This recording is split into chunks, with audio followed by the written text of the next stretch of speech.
آتا ہے کہ اس گھر کے اندر میں دوبارہ واپس نہیں ہوں گا۔ وہ کہتا ہے کہ میں جیسے ہی نکلتا ہوں تو میرے کندھے کے اوپر تھپکی سی آتی ہے۔ میرے والد کافی بیمار ہوتے ہیں، علیل ہوتے ہیں، تو وہ مجھے کچھ پیسے دیتا ہے اور کہتا ہے کہ بیٹا پر اعتماد رہنا، پریشان نہ ہونا۔ میں نے کہا یہ کوئی وقت ہے نصیحت کرنے کا؟ اب بھی نصیحت جاری ہے۔ میں اندر سے میں کہتا ہوں ٹھیک ہے جی۔ وہ بیماری کی حالت میں ہوتے ہیں، میں نکل جاتا ہوں۔ جیسے ہی پہنچتا ہوں تو بہت بڑی کمپنی ہوتی ہے۔ میں جیسے ہی کمپنی کے اندر داخل ہوتا ہوں تو میں سین میں دیکھتا ہوں کہ ایک مالی نے پانی لگایا ہوتا ہے اور وہ پانی کہیں بند کرنا بھول گیا ہوتا ہے، تو پانی تالاب سے باہر آ رہا ہوتا ہے۔ بیٹا وہ کہتا ہے کہ میں پانی بند کر دیتا ہوں۔ پھر میں تھوڑا آگے جاتا ہوں تو میں دیکھتا ہوں کہ دروازے کا جو ہینڈل ہے وہ نکلا ہوتا ہے، تو وہ میں دیکھ رہا تھا کہ بندے جو تھے وہ ساتھ ٹچ ہو رہے تھے، میں نے اس ہینڈل کو درست کر دیا۔ تو غیر ضرور اتنی بڑی چیز نہیں تھی، میں نے ہلکا سا سیٹ کیا، سیٹ ہو گیا۔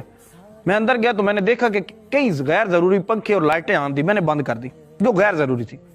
اس کے بعد وہ کہتا ہے کہ میں جیسے ہی آگے جاتا ہوں تو واش روم کے اندر سے نا میں یوز کرتا ہوں واش روم، تو وہاں نل کھلا ہوتا ہے، میں اسے بند کر دیتا ہوں۔ میں پھر ہال میں داخل ہوتا ہوں تو دنیا ہی دنیا بڑے بڑے ڈگریاں لے کر لوگ بیٹھے تھے، بہت بڑی کمپنی تھی۔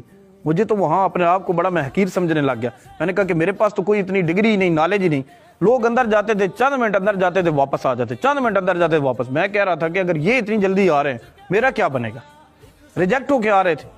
وہ کہتا ہے میں اٹھنے لگتا ہوں، میرا نام بولا جاتا ہے۔ میں اندر جاتا ہوں تو سارے مجھے مسکرا کے دیکھتے ہیں اور کہتا ہے کہ آپ یہ نوکری سنبھالنا چاہتے ہیں؟ تو میں اپنے آپ کو اعتماد میں، کیونکہ والد کی نصیحت یاد آئی، میں نے کہا کہ میں سنبھالوں گا جب میں سلیکٹ ہوں گا۔ وہ کہتے ہیں آپ سلیکٹ ہیں؟ میں نے کہا کیسے؟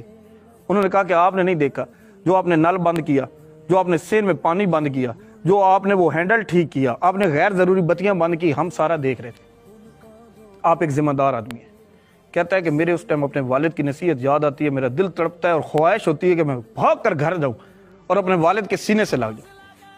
وہ لڑکا کہتا ہے کہ میں جیسے ہی سلیکٹ ہوتا ہوں میں بھاگتا ہوں، گاڑی لیتا ہوں اور اپنے گھر جیسے ہی پہنچتا ہوں تو میرے گھر کے باہر ایک بہت بڑا ہجوم ہوتا ہے۔ جب میں ہجوم دیکھتا ہوں تو میرا